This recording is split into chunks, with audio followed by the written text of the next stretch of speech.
tous! Alors je suis perturbée par ce haut parce que j'ai l'impression, ça a toujours l'impression que j'ai des larges épaules et des gros bras, voilà. Mais il est mignon, j'aime bien la couleur, donc du coup on va porter ça quand même. Comme vous l'aurez vu dans le titre, aujourd'hui je vous retrouve pour un haul Sephora. Sephora mais pas que en fait, mais c'est surtout un haul 100% make-up. Vous verrez qu'il y a une espèce d'autre vidéo un petit peu haul qui arrive mais qui sera uniquement sur une marque. Je ne vous dis rien, nix. Donc si vous voulez voir ça, je vous invite à vous abonner pour ne pas louper cette vidéo. Et c'est parti tout de suite pour un haul de la mort qui tue avec plein de nouveautés et pour la plupart de jolies petites perles. Alors pour commencer, je vais vous montrer 2-3 petites choses que j'ai achetées chez Di. Oh, des péchés d'amour. En fait, ils faisaient une promotion ici, maintenant au moment où je vous en parle ce sera passé, mais c'était le deuxième produit make-up à moins 50% hors NYX. Donc un des premiers trucs que je me suis acheté c'est ceci, donc c'est la nouvelle palette Total Temptation de chez Maybelline qui ressemble à ceci. Donc vous avez 2 highlighters, puis ensuite 4 fards à paupières dans la tête un petit peu chaude et 4 fards à paupières dans la tête un petit peu froide. Il faut savoir que, primo, elle est super jolie, en fait j'adore l'aspect un petit peu vaguelé qu'il y a dans les fards, je trouve ça canon. Et surtout, je trouve que depuis la Burgundy Bar, Maybelline fait des fards à paupières d'une qualité géniale. Alors celle-ci, j'ai pas encore eu le temps de vous en parler, ou ni même de l'essayer, parce qu'en fait, depuis que je l'ai acheté, j'ai pas eu beaucoup l'opportunité en fait de me maquiller, mais je l'ai swatché. Et les fards ont l'air top, ils ont l'air bien pigmentés, la texture est assez soyeuse, donc je crois que cela s'estomper assez facilement et assez bien. Toujours chez Di, je me suis racheté 2 petits pinceaux, oui, comme si j'en avais pas assez, mais voilà. J'adore en tester de nouveau, j'en utilise tous les jours, donc basiquement j'estime qu'un pinceau, c'est jamais une perte, d'autant plus que ça se garde très longtemps. Donc j'ai d'abord acheté un pinceau de chez Real Techniques, j'avais trop envie d'essayer leur nouvelle collection, donc qui est les faux fards. Donc apparemment, ce qu'ils disaient en fait sur la boîte, c'est qu'ils ont voulu reproduire en fait en poils synthétiques les pinceaux apparemment en Blue Squirrel Hair. Alors ça me paraît méga bizarre parce que je savais pas qu'il y avait des écureuils à poils bleus, mais Blue Squirrel, c'est ce que ça veut dire. Enfin bref, donc en gros c'est le petit poil bleu. J'adore le design du pinceau. En gros c'est à peu près le même genre de packaging que les Bold Metals, pas à 100%. Celui-ci il est vraiment plus rond alors que celui-là par exemple c'était un peu plus plat, celui-ci c'était le Blush Brush. Donc celui-là c'est le B02 qui est très joli, j'adore les packaging de ce genre de pinceau là chez Real Techniques. Ils sont plus chers que la plupart des pinceaux classiques, alors je sais, Real Techniques suppose être une marque petit prix etc. Oui, mais vu que ce sont des pinceaux supposés imiter de vrais poils naturels on va dire, de véritables animaux, faut penser que la fausse fourrure bien faite ça coûte aussi très cher, et ben là pour moi c'est le même genre de principe, c'est une très bonne qualité de poils, ils sont très doux. Du coup je pars du principe que ça ne dérange pas de mettre un petit peu d'argent dans un bon pinceau. Alors je sais qu'il y a des gens que ça énerve, que certaines marques petit prix fassent des plus gros prix, moi aussi ça me saoule, j'aurais préféré qu'il soit au prix classique du Real Techniques de base, mais voilà, clairement le packaging, les poils etc c'est pas du tout la même chose. Quand je vois ça, ou quand je vois ça, clairement je me doute bien que ces deux-ci qui ont un packaging de ouf, de beaux poils etc, ça va pas être le même prix qu'un pinceau comme ça. Et ensuite j'ai acheté cette petite merveille-ci qui est un pinceau sirène. Il y a un aspect ombré tout le long du pinceau, il est canon. D'ailleurs j'adore la forme, pareil pour poudrer le dessous de l'œil ou pour appliquer de l'highlighter, il est génial donc je l'aime beaucoup. Alors ensuite j'ai aussi acheté ceci, oui j'ai craqué, c'est le Paint Pot Soft Ocre de chez MAC. Alors le Paint Pot de chez MAC, j'avais déjà testé le rubenesque mais qui n'était pas hyper pigmenté, c'est une très jolie couleur que j'ai depuis très longtemps, mais surtout ce qui est assez intéressant avec ceux-là, que par exemple le rubenesque ça doit faire 4 ans que je l'ai, il est toujours en état nickel, franchement la texture est toujours parfaite. Celui-là moi personnellement je l'ai pas utilisé pour m'en servir comme base, je pourrais le faire mais je sais que c'est pas la peine parce que j'ai les paupières très grasses.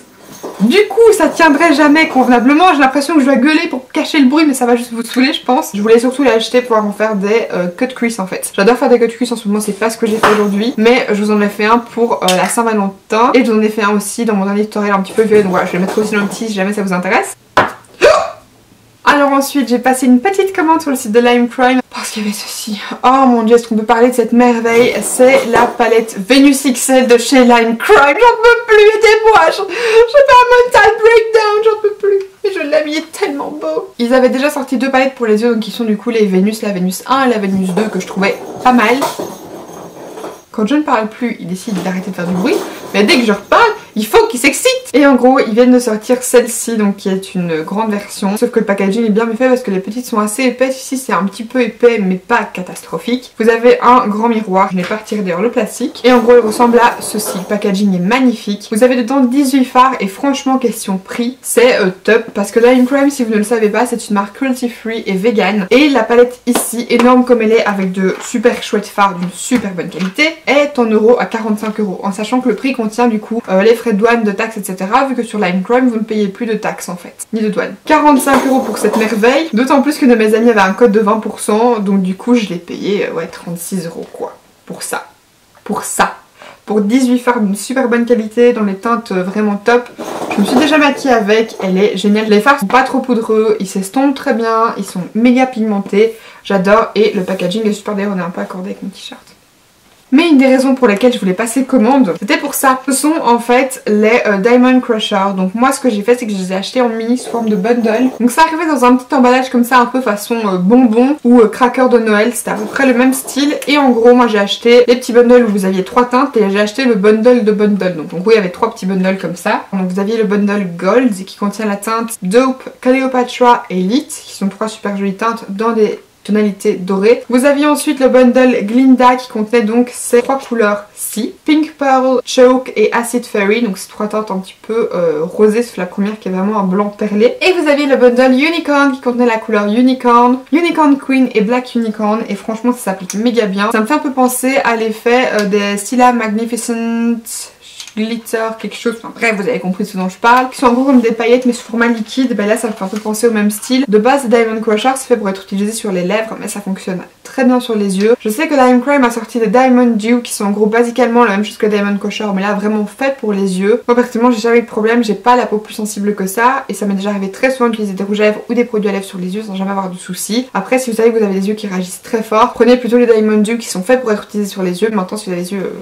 classiques qui réagissent pas spécialement, ceux-là sont top pour utiliser en topper ou même tel quel, ils ont un effet de malade, je les adore, gros coup de cœur pour ça. Et maintenant je peux enfin passer à la partie Sephora. Alors pour mon anniversaire j'avais demandé comme cadeau des cartes cadeaux de chez Sephora parce que j'avais trop envie de commander des nouveautés etc, tester de nouvelles choses. Du coup je suis allée à Lille avec ma maman ici, au moment où je vous parle ça fait 2 jours et du coup j'ai acheté primo ceci, donc c'est la palette Soft Glam de chez Anastasia que j'adore, celle que j'utilise pour faire mon maquillage aujourd'hui. Vous verrez le tutoriel de ce maquillage du coup normalement dans la vidéo qui suit, ce sera la prochaine vidéo que vous verrez je pense, si jamais vous voulez pas la louper d'ailleurs abonnez-vous en cliquant juste ici en dessous. Elle est top, la qualité des fards est géniale, voilà je l'aime beaucoup. De toute façon si vous avez jamais essayé les palettes Anastasia je pense que celle-ci c'est celle qui peut vraiment plaire au plus de monde. C'est vraiment celle qui a les couleurs les plus nude, la moderne renaissance c'est vraiment les teintes assez chaudes, il y a des roses etc et c'est vraiment une tonalité de neutre et elle est top, la qualité des fards est vraiment géniale. Sur ma petite wishlist j'avais aussi ceci, donc qui est la palette Desert Dusk de chez Huda Beauty. J'avais la palette Rose Gold que j'aimais beaucoup en sachant qu'il y a 2 fards qui sont devenus un peu glacés dans les fards à texturer. Je suis un peu deg. L'avantage c'est que cette texture de fard là ne se retrouve plus.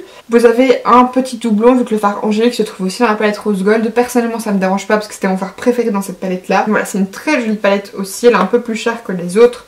Mais voilà, elle est très belle et pour moi elle vaut son prix parce que la qualité des fards est vraiment géniale. Maintenant petit truc, Huda Beauty a sorti des palettes Obsession palettes qui en fait contiennent 9 fards. Et en fait c'est plus petit parce qu'en fait les fards sont resserrés, vous n'avez quasiment pas d'écart entre les fards mais ça contient 9 fards qui font la même taille que dans ces palettes-ci. Ces palettes-là sont à 30 €. Donc du coup vous économisez 5 € quand vous achetez 2 petites palettes. C'est comme si vous aviez acheté une grande palette pour le nombre de fards.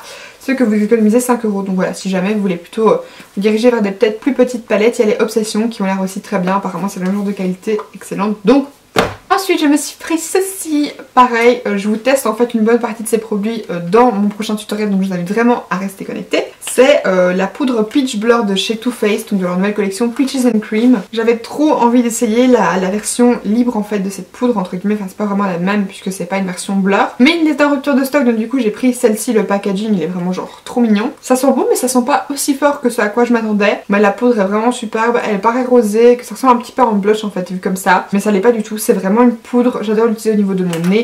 Mais pareil, je vous en reparle dans ma prochaine vidéo. N'hésitez pas à aller voir ça une fois qu'elle sera sortie. Je me suis fait plaisir avec quelques petites miniatures parce que c'est vraiment un de mes rayons préférés chez Sephora, c'est les mini. Ça vous permet vraiment de tester des produits qui sont souvent parfois en plus assez onéreux, mais à du coup des moindres prix parce que là on va pas se mentir, oui techniquement, question quantité prix c'est plus cher. Mais voilà, il vaut mieux acheter un petit anti-cerne et pouvoir le tester comme ça. Moi si vous l'aimez pas, vous n'avez pas dépensé 30 €, vous en avez dépensé que 12 par exemple. Donc du coup en parlant d'anti-cerne, j'ai acheté celui-ci donc qui est le Radiant Creamy Concealer de chez NARS. Je voulais trop l'essayer, celui que je porte actuellement, j'en suis ravie. Il est bien couvrant, il est quand même assez lumineux, moi du coup je le poudre quand même bien. Comme j'ai la peau grasse et comme ça en plus très lumineux, ça garde beaucoup de dewiness on va dire. Je vous avoue que je préfère faire ça parce que j'avais acheté celui-ci qui est le Born This Way de chez Too Faced et je n'aime pas du tout. J'attends un petit peu qu'il fasse meilleur pour pouvoir le réutiliser, voir un petit peu ce que ça donne.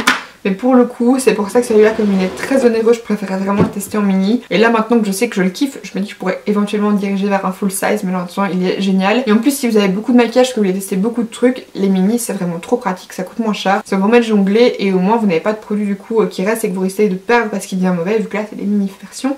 Donc normalement ceux-là vous devez les finir sans problème. Je me suis racheté ceci, c'est le mascara Better Than Sex en waterproof de chez Too Faced. J'avais la version full size que j'avais quasiment terminée, puis à force je trouvais qu'elle avait un petit peu assez vite séché. Et comme j'ai beaucoup de mascara mais que j'aime bien tourner parce que j'ai des cils assez difficiles, donc en général je tourne vraiment beaucoup entre mes mascaras, je voulais racheter celui-ci mais du coup pas en full size, c'est un très très bon mascara. Il paraît que la version waterproof pour pas mal de gens est moins bien que la version classique, mais forcément vous le savez, j'utilise que des waterproof. Dernier petit truc en mini, il y a ceci, donc c'est la Primer Potion de chez Urban Decay. J'arrivais doucement au bout de mes bases à paupières, donc je me suis dit que ce serait bien de m'en racheter une. Et franchement, je suis contente d'avoir pris celle-là parce que je l'avais testée en échantillon et j'avais pas trop apprécié. Mais en fait, en vrai produit, même si là c'est un mini, c'est vraiment du vrai produit. C'est pas du tout la même chose, elle est très bien, celle que j'utilisais aujourd'hui aussi. Si on cherchait une bonne, moi qui les paupières très grasses, je peux vous assurer que celle-ci elle tient toute la journée, du soir au matin, du matin au soir, tout ce que vous voulez. Du matin au soir. Où est-ce que j'ai vu un thé au bout de matin? Et ensuite je me suis pris 3 rouges à lèvres. Celui-ci qui est le Malice de chez Kat Von D que je porte actuellement sur mes lèvres, qui est magnifique. Si vous aimez les rouges à lèvres orange, celui-là il est à tuer tellement il est beau. De base je voulais essayer le Gogo parce que sur le site il paraissait vraiment orange, mais en magasin il paraissait un poil trop néon pour moi. Pour l'été ce sera peut-être une teinte dans laquelle je me dirigerai, du coup j'y repenserai peut-être. Mais pour maintenant celui-là il est magnifique, c'est un orange quand même assez foncé qui a une toute petite touche de rouge, donc ça fait pas non plus trop orange. Il est tellement beau. Dans le même style j'ai pris celui-ci des rouges veloutés sans transfert de chez Sephora. Je n'avais jamais testé cette gamme là donc je suis trop contente. Par contre j'ai l'impression que Sephora de Lille ils ont pas toutes les teintes parce qu'il y a genre je sais pas 60 teintes et en magasin j'ai l'impression qu'il y a peut-être qu'une vingtaine ou une trentaine. Donc voilà, mais du coup j'ai craqué sur cette teinte-ci qui est la numéro 18 qui est dans le même style en fait que la Kat Von D mais un poil plus rouge. Et j'ai pris cette teinte-ci qui est le 29 qui est un super joli vert bleu canard. Je cherchais une jolie teinte comme ça, j'en avais acheté une de chez Wycon mais elle était pas du tout opaque, c'est une catastrophe. Et celui-là a l'air juste trop beau. Si vous cherchez des couleurs un petit peu space dans la gamme de chez Sephora, ils en ont sorti. Je les ai pas encore du coup portés sur les lèvres pour l'instant, mais en les swatchant ils avaient l'air d'avoir une texture excellente et beaucoup de gens les adorent. Donc si vous cherchez des petits rouges à lèvres liquides qui sont bien et pas trop chers, foncez sur le Sephora. Et bien écoutez, ça y est, on est arrivé à la fin et en plus avant que ma batterie meure, donc je suis ravie. J'espère sincèrement que cette vidéo vous aura plu. Si c'est le cas, comme d'habitude, n'hésitez pas à la liker et à vous abonner en cliquant juste ici en dessous. Si vous voulez voir certains de ces produits en tutoriel ou en revue, n'hésitez pas à me le dire, je vous ferai ça avec grand plaisir, vraiment. Et d'ici la prochaine vidéo, je vous fais d'énormes bisous et je vous dis à la prochaine. Bye!